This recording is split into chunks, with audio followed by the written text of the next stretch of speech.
안녕하세요. 억울함은 풀고 권리는 지키는 채널 전선의 변호사의 법대로 합시다. 전선혜입니다. 오늘도 김정현 씨와 함께 법정에서 이길 수 있는 실제 승소 전략을 같이 살펴보겠습니다. 네. 반갑습니다. 반갑습니다. 김정현입니다. 전선혜 변호사가 승소의 여왕이다라는 타이틀을 달 수 있는 조건이 두 가지가 있습니다. 하나는 진돗개 스타일. 절대 사건을 맡으면 포기하지 않는다. 두 번째, 스포츠에서 아주 유능한 감독이다. 전략과 전술을 잘 짜기 때문에 승소할 수밖에 없다라는 게 제 답입니다. 어떤 시각에서 어떤 구도에서 어떤 입장에서 풀어나가는지 큰 틀이 저는 승소할 수 있는 구도의 절반 이상의 전략인 것 같습니다.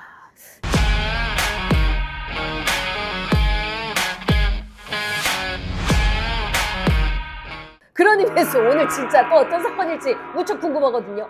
요즘 좀 인기 있고 어. 저도 재밌게 본 드라마가 몇 가지 있어서 드라마들을 좀 가져왔습니다. 뭐죠? 그 드라마가? 참교육과 네, 그리고 또 김부장. 전 억울하다고요. 성구몸에 손도 안 댔어요. 억울합니다. 제가 피해자입니다. 증거 있습니까?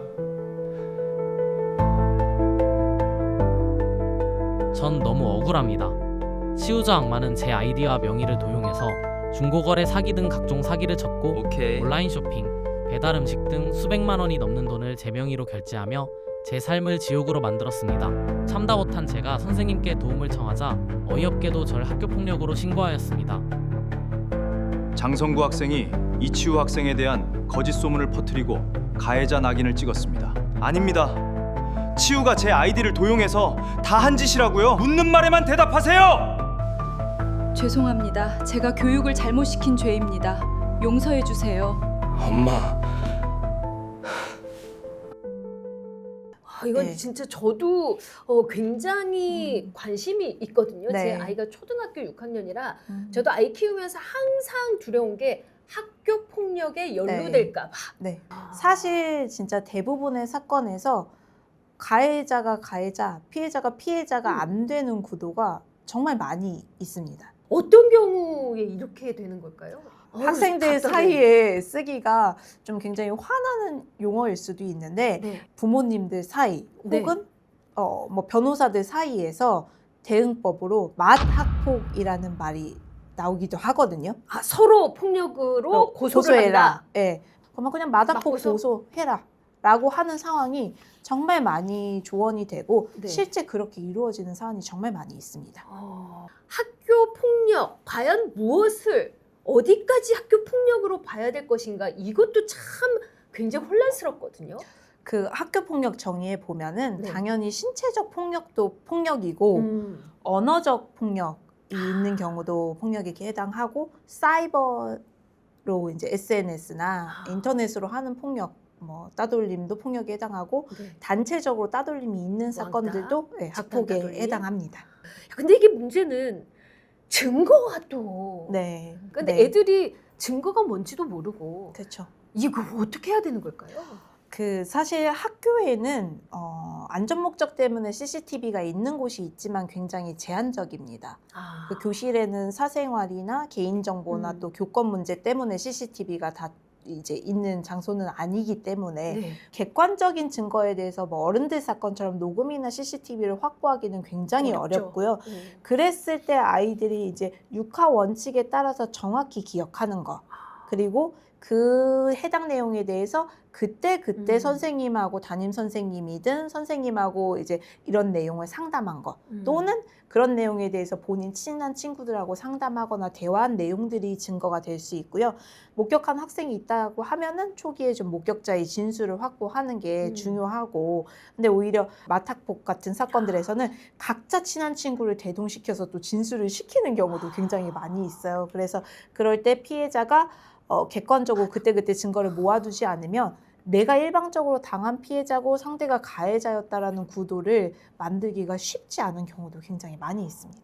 그러면 맞학폭을 하는 거는 결국에는 서로 없던 걸로 합의합시다. 뭐 이런 네. 건가요? 이제 만약에 고등학생인데 맞학폭이 됐는데 피해 학생인 경우에 그러면 상급 학교 진학해야 되는데 걸림돌이 될 수가 있잖아요. 네. 그러면 사실 그 과정에서 굉장히 쌍방 그냥 합의하는 걸로 서로 취하는 걸로 합의를 하거나 학폭위원회 개최하는 것을 실질적으로 포기하는 경우도 굉장히 생각보다 많이 있습니다. 그에 비해서 또 억울한 학생도 또 더 많이 생기는 거 아닙니까? 굉장히 많습니다. 저는 그런 부분들이 어른들이 잘못 조언해서 이루어지는 부분이라고 생각하거든요.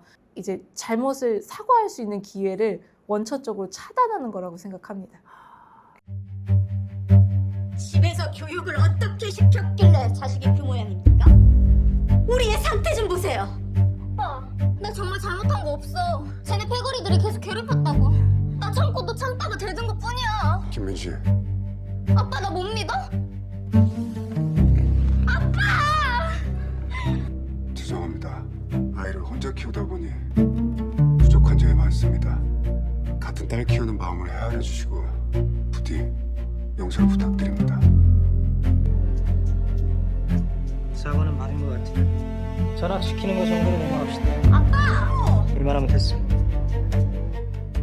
아니 전 변호사님 이 드라마 각색본을 저희가 봤단 말이죠. 네. 근데 누가 봐도 지금 피해자라고 하는 학생이 분명히 가해자이고 지금 가해자라고 하는 학생이 피해자거든요.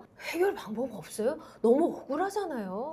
사실은 이게 드라마의 설정이어서 그렇지 저는 저런 상황이면 학폭위를 갔었어야 된다고 생각하거든요. 네. 그 학폭위에서 이제 이 처분을 내리는 호수가 정해져 있는데 네네. 전학이 있고 그 다음에 이제 퇴학 처분이어서 전학이면은 가장 센 수위의 어떻게 보면은 이제 처분을 받은 건데 네.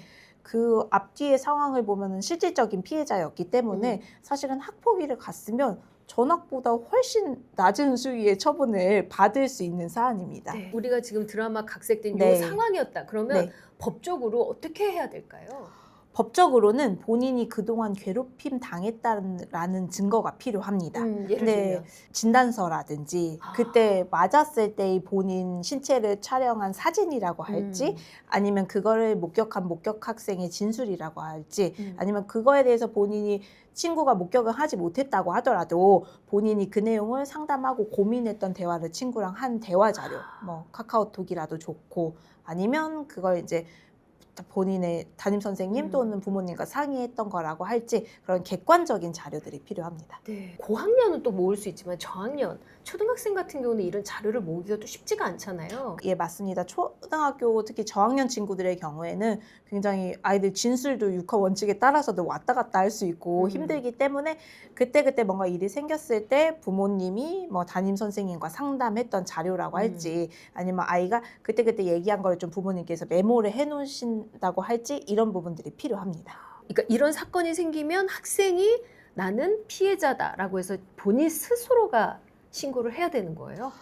사실 단발적인 사건이고 네. 그 사건에 대해서 많은 목격 학생이 있다거나 객관적이고 선생님이 바로 현장에서 인지를 했으면 본인이 신고하는 것만으로도 충분한 사건들이 있어요. 근데 네. 지속적이고 의도적인 괴롭힘이고 장기간 이루어졌고 거기에 대해서 직접적인 목격 학생이 있을 수도 있지만 없을 없는 수도. 사안이면은 변호사를 통해서 자문을 받아서 준비하시는 게 좋습니다. 그럼 어떻게 네. 자문을 하시나요? 일단은 아까 말씀드린 것처럼 객관적인 증거들을 간접적인 증거라도 확보할 수 있는 것들을 저희가 설명을 드리고 네. 그거에서 이제 비어있는 부분들을 어떻게 보강할지 말씀을 드리고 또 요즘에는 이게 예전처럼 학교에서 선생님들이 조사를 하시는 게 아니고 학폭 전담 조사관이 또 오셔서 조사를 네네. 하거든요. 그래서 그런 조사에 대해서 시뮬레이션도 해보고 어떻게 조사 때 강조하라 이런 것도 사전에 말씀을 드립니다. 원래대로 그쵸. 바꿀 수 있나요? 바꿀 수 있습니다. 근데 만약에 학폭위가 개최되고 어떤 처분을 받고 오셔서 그 뒤에 소송을 해서 바꾸기는 쉽지 않습니다. 예. 이 문제도 빠르게 학폭위에 개최되기 전에 네. 오셔야 변호사들이 준비해 드릴 수 있고 도움 드릴 수 있는 부분이 넓어집니다. 근데 사실 학폭 사건들은 피해자의 입장에서 변호사를 선임하는 경우보다는 가해 가해자. 학생의 경우일 때 변호사를 선임하는 부분이 더 많아요. 근데 피해자의 입장에서 가장 조심하셔야 되는 게 나는 피해자니까 있었던 대로 가서 내가 그냥 솔직하게 진술하면 사실대로 나올 거야 라는 게 굉장히 안이한 생각이실 수가 있습니다. 요즘 네. 지금 학폭이 조금 늘어나는 추세인가요? 예전에는 교실에서 해결했지만 지금 법의 잣대로 들어오면서 계속 학폭위 사건들은 계속해서 증가하는 추세입니다. 저는 그 많은 법적인 사건 중에 제일 학교 폭력이 제일 안타깝고 제일 어려운 것 같아요. 사실 저희도 아이들의 사건이기 때문에 조금 더 어렵거든요. 어른들의 사건이면 그때 저희가 법적인 걸 설명해드리고 같이 풀어서 네. 해결하면 되는데 아이들의 사건이어서 더 어려운 부분이 많이 있습니다. 그래서 저는 가해 학생이든 피해 학생이든 아이들을 꼭 데려와서 직접 대화를 해보고 책임질 부분은 책임지도록 지도를 하고 반복되지 않겠다고 약속하는 거를 하도록 이제 노력을 해보도록 하고, 그리고 피해 학생의 경우도 본인 피해에 대해서 이제 저랑 직접 면담해서 정리를 하거든요. 네. 예, 그래서 하여간 아이들의 눈높이에 맞춰서 교육적인 부분이 제일 중요한 것 같습니다. 네. 이 학교 폭력 법적으로 어떤 제재가 있나요? 학폭이 심의를 하면은 교육적으로 이제 이 쭉 처분들이 있습니다. 네. 제일 가볍게는 이제 서면 사과부터 그다음에 피해 학생한테 접촉하는 게 금지된다든가 아니면 교내 봉사, 그다음에 사회 봉사, 그리고 교육 이수하는 것도 있고요. 출석 정지, 학급 교체, 전학 퇴학 처분 이렇게 이제 호수가 나누어져 있거든요. 최근에는 이게 아까 피해 학생 쪽에서 이런 학폭에 대한 조치를 하면서 동시에 병행해서 형사 고소를 하는 사람들도 종종 있습니다. 왜냐하면 학폭에 대해서 이걸 가해자들이 많이 무서워하지 않고 반복되는 경우가 있어서 종종은 형사 고소까지 병행해서 형사 사건에 대한 건 또 형사 사건대로 별도로 가져가게 되는 경우도 많이 있습니다. 근데 이 학교폭력위원회에서 열려서 이제 아이들이 가잖아요. 그때 아이들이 가장 힘들어하는 것 중, 피해자가 힘들어하는 것 중 하나가 계속 몇 번 똑같은 질문을 계속 한다고 하더라고요. 근데 맞아요. 아이이기 때문에 이게 이제 같은 말 하다 보면 이 말이 진짜인지 아닌지 헷갈릴 경우가 있거든요. 네. 아이들이 이제 진술해야 되는 게 이 학폭이 신고하면 본인이 일단은 그 신고서에 한번 작성을 해야 되고 네. 피해 학생이 본인이 그러니까 그건 누가 도와줄 수 없어요. 변호사나 부모님 도와줄 수 없고 본인이 한번 신고서를 작성을 해야 되고 그 다음 절차에서 이제 전담 조사관이 왔을 때 조사를 1차적으로 받아야 되고 네. 그걸 가지고 학폭위 심의를 할 때 심의위원회 출석해서 아까 말씀하신 대로 심의위원들의 질문에 대해서 한번 또 대답하는 대답하고. 3번의 진술을 결국 해야 되는 과정이 있는데 네. 그 과정에서 이제 일관적이고 구체적으로 일관성 있게 진술을 하는 게 굉장히 중요합니다. 이 학교폭력을 미연에 좀 방지할 방법이 있을까요, 변호사님? 어려운데. 제일 법으로 처리하기 가장 힘든 게 저는 이 학교폭력이라고 생각합니다. 저는 제일 중요한 게 사실 가해 학생이 이런 일이 있었을 때 사과하는 것이 제일 중요하다고 생각하고 부모님이나 선생님께서 그런 지도를 해주셔야 된다고 생각합니다. 네, 결국엔 가정에서 이제 아이들 교육을 어떻게 시키느냐가 참 중요한 것 같습니다. 맞습니다. 네. 네. 학교 폭력이 지금은 교실을 벗어나서 법의 잣대 안에 포섭이 됐습니다. 그래서 이 부분에 대해서는 분명한 법의 기준을 가지고 증거와 객관적인 상황으로 설득하는 것이 핵심이어서 본인이 학교 폭력에 처한 상황이라면 이런 부분에 대해서 법적인 기준에서 준비하시는 게 굉장히 중요합니다. 억울함은 풀고 권리는 지키는 전선의 변호사의 법대로 합시다.